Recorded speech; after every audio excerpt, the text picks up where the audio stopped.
Mesdames les présidentes du prix Simone de Beauvoir, Madame Asli Erdogan, Mesdames et Messieurs, je suis très honorée de participer à cette nouvelle cérémonie du prix Simone de Beauvoir pour la liberté des femmes dans le monde. L'Université Paris Diderot soutient depuis sa création le prix Simone de Beauvoir pour la liberté des femmes. Je tiens dès à présent à remercier l'ensemble des partenaires qui sont à nos côtés pour défendre cette cause, et notamment la Fondation Simone de Beauvoir, la Fondation Vinci, la Fondation Michalski, la Fondation Paris Diderot, ainsi que la Maison de l'Amérique latine qui nous accueille. Ce prix, par le passé, a soutenu et récompensé des femmes écrivaines, chercheuses, mais aussi et surtout des militantes qui, à travers le monde, luttent pour l'émancipation des femmes au risque de leur vie. Le prix Simone de Beauvoir a ainsi interrogé au cours des années le droit des femmes à l'égalité entre les femmes et les hommes dans les divers domaines, l'accès à l'éducation, à l'art, aux pratiques professionnelles et à la santé. Mais ces dernières années, il a choisi d'élever ses lauréates contre l'obscurantisme religieux, politique et social.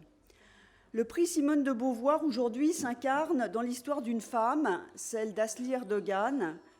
Il s'incarne dans son parcours de physicienne, dans son parcours d'écrivaine, dans ses interrogations, dans ses souffrances, mais aussi dans ses aspirations et sa décision de vivre malgré tout. Vous l'avez dit, Asli Erdogan, et je reprends là un texte d'une de vos interviews, « Ça valait le coup de vivre malgré tout. Je ne peux pas toujours aimer la vie ou faire la paix avec elle. La condition humaine est décidément trop effroyable. Mais j'accepte désormais l'idée qu'il y a dans la vie quelque chose de sacré.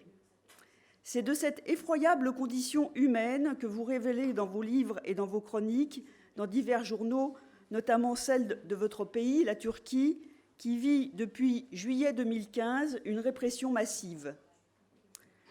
Vous écrivez les faits, vous relatez les histoires, la vôtre, mais aussi celle des autres. Vous parlez des traumatismes, vous en parlez de façon poétique. C'est là une approche littéraire personnelle. Vous avez la défense d'une littérature des victimes. Vous écoutez les histoires de vos compatriotes, vous les ciselez par vos mots, vos écrits. C'est ce qui, aujourd'hui, vous doit d'être poursuivi dans votre pays. Votre œuvre s'inscrit dans un combat général pour la défense de la justice et de la liberté d'expression. On le sait, les crises géopolitiques à travers le monde, et elles sont nombreuses, ciblent très souvent les femmes et les hommes du monde culturel et scientifique, qu'ils soient journalistes, universitaires, chercheurs, écrivains, éditeurs, artistes. En Turquie, plus de 150 médias ont été fermés, mais également une quinzaine d'universités, une trentaine d'établissements de santé, des dizaines d'établissements scolaires, 1577 doyens d'université ont été limogés, ainsi que des milliers de fonctionnaires. Les universitaires français ont réagi et se sont fortement mobilisés, ce qui a permis de mettre en place plusieurs voies d'aide d'urgence, un programme national d'aide à l'accueil en urgence des scientifiques en exil, géré par le Collège de France, qui s'appelle le programme PAUSE, a vu le jour en janvier 2017, et à ce programme, Paris Diderot participe. À l'origine, créé pour accueillir des chercheurs syriens, des demandes nombreuses sont venues de Turquie. Sur 98 chercheurs et enseignants-chercheurs ayant pu bénéficier de ce programme, dont la moitié sont des femmes, 57 sont d'origine turque. Ces chercheurs sont accueillis pour quelques mois en France, seuls ou avec leurs familles, dans des universités ou des organismes de recherche, la plupart ayant eu déjà des contacts au sein des unités de recherche ou ont bien gardé des liens en cadre dans le cursus universitaire. La recherche et l'université ont une approche globale de la science, mais tout à la fois culturelle et empreinte de notre éducation. Il s'agit de sauver des idées, des recherches, des différences dans l'approche universitaire, des différences de pensée nécessaires à la compréhension de ce monde. Madame Erdogan, ouvrir les consciences, apporter à la littérature un nouvel angle, vous a conduit en prison dans votre pays. Vous avez retrouvé votre parole et votre liberté de mouvement récemment, et vous avez consacré ces derniers mois à porter la parole d'écrivains, de chercheurs, de journalistes, d'opposants politiques, condamnés au silence. De nombreux prix vous ont été décernés, et vous ne souhaitez vous ne souhaitiez pas sortir de l'ordinaire, devenir une égérie politique, mais vous assumez ce rôle que l'on vous donne par respect pour ceux que vous souhaitez aider, à qui vous prêtez votre plume. Parfois, on cherche le sens de ce que l'on fait, mais vous avez pu le dire, c'est la vie qui donne le sens aux choses.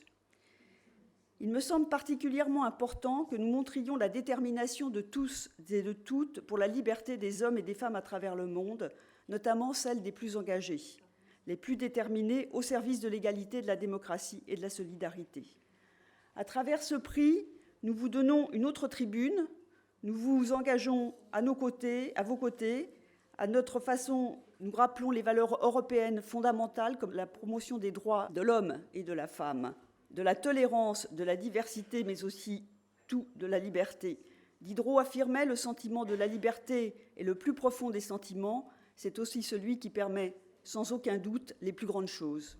Si notre université Paris-Diderot soutient le prix Simone de Beauvoir pour la liberté des femmes, en particulier en assurant une partie des aspects organisationnels, et je remercie ici l'action du pôle égalité femmes-hommes pour tout ce travail, c'est parce que notre université est convaincue qu'elle est, avec l'école, un lieu majeur où l'égalité entre les femmes et les hommes se joue, mais aussi qu'elle est un lieu où doit se développer le doute, l'esprit critique, la libre pensée.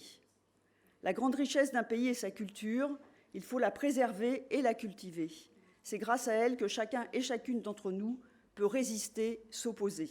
Ne laissons personne nous dire le contraire. Je vous remercie.